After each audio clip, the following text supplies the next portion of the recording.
сладко для сердец, собраться пред Отцом в святом собрании и петь о том, как любит наш Отец, и как Создатель милует создание.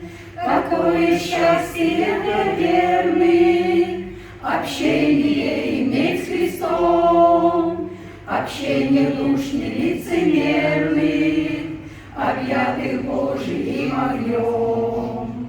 Когда незримый гость приходит к нам и между нас светильником проходит и освещает наш духовный храм, и в нем звезда Господня восходит.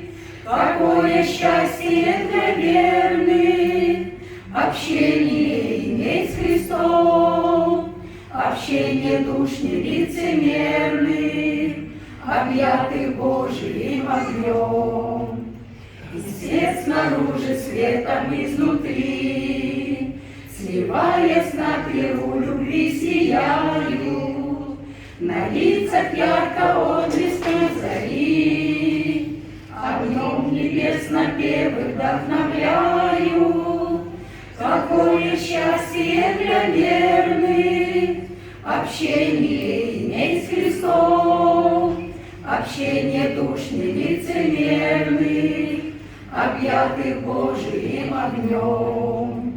И льются песни огненной рекой, как сладкий звон звучит Господне слово, сердца трепещут радостной мольбой, и дышит счастьем общества Христова.